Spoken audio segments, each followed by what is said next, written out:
Hey there, welcome to this week's practice tips video.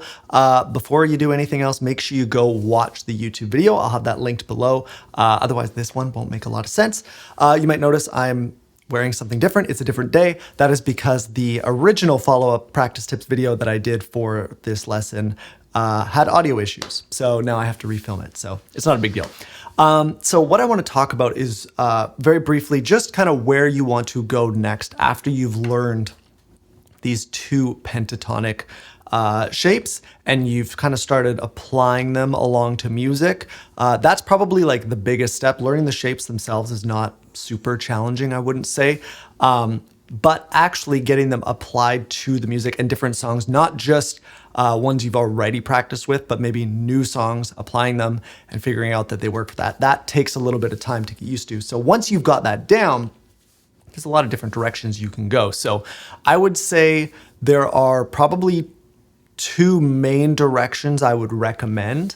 First and foremost, if you're familiar with the home bass concept that I teach, you would know that that E string shape, the E string shape pentatonic position, is the start of something I call the home bass, and you would build out from there. Now, the other shape, the A string shape, is something that we talk about a little bit less. It's actually literally my second favorite scale position. I love it because of the way that it works with the A string, where you can basically line up those root notes of the key, just like you can with the E string shape, but on the A string.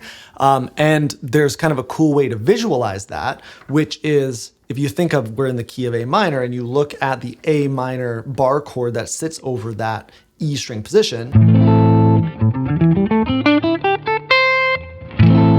the same thing happens up here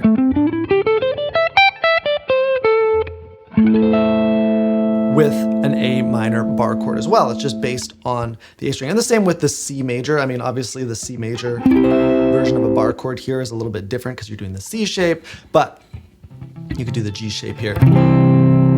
And it's the same kind of idea. So that's why I like it, because the visualization is really fast and easy.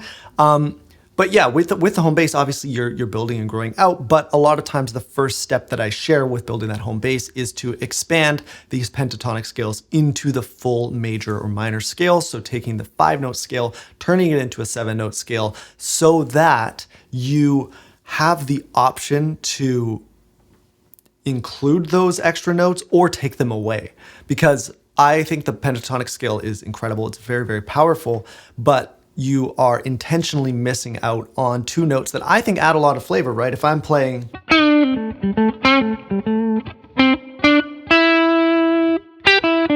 that's all pentatonic.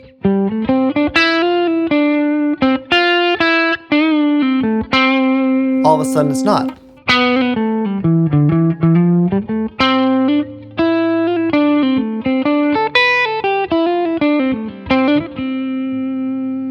Now we're in the major scale, minor scale kind of territory, and it just gives you those extra options. So it's worth learning that. I teach it in a ton of videos that specifically are about building the home bass, where you expand into the full 7-note scale.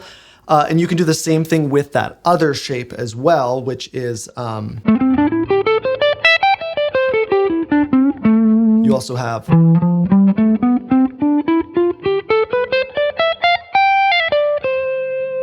you can do the same thing and add those notes in. So just, again, having that option.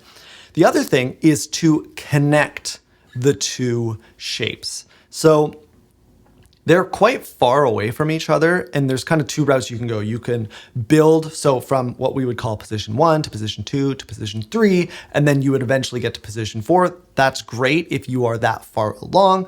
For a lot of players, it's not quite that easy. So what I would recommend is getting into the diagonal pentatonic scale. I recently did a video called the XY method, and I would recommend watching that video. It kind of explains it very well.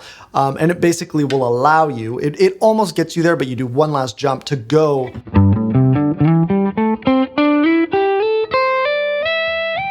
If you do that extra jump,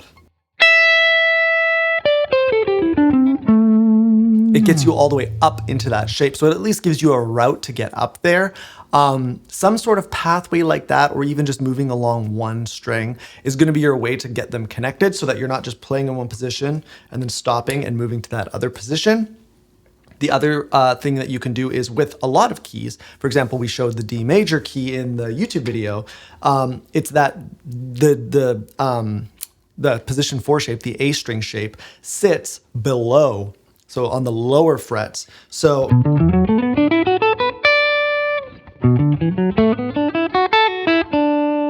it's down there, which puts it only one extra position away. There's just that position 5 behind. So it just makes it a lot easier because the distance is a lot less. So getting there is a little bit easier. Really though, I think that either expanding into more positions to get to bridge that gap, or trying that diagonal pentatonic scale, or scales along one string are definitely going to be kind of your best bet there. I don't want to sit here for 15 minutes and explain like all the stuff that goes into that, because it's a little bit of a meatier lesson to like really build out and flesh out those connections. But that is probably a next step in where you'd want to go from here. Beyond that, I would say just apply these scale shapes along to as many songs as you possibly can. And different genres, make sure probably to stay away from metal and jazz. They're usually, and classical, they're usually going to be a little bit more finicky when it comes to staying consistent through the keys through the whole song. But pretty much every other genre is safe. Just get in there, apply these things. And another thing you could do as well, just quickly, is you could learn how to find the key of a song by ear. So instead of looking up the song, you can very quickly and easily be like, oh, I know what key this is in based on what I'm hearing. So it's a skill that you can learn. I teach it in a lot of videos as well. So that's pretty much all I want to go over in this video. It's a little bit of a last minute one, so I apologize if I'm rambling a little bit because it's been a few days since I filmed the other video. And yeah, that's about it. So if you have any questions, make sure you leave those below this video. I'd be happy to answer them. That's about it. Make sure you like the video as well. Very important for me to know that that you enjoyed this one. And that's all I got to say. I'll see you in the next one.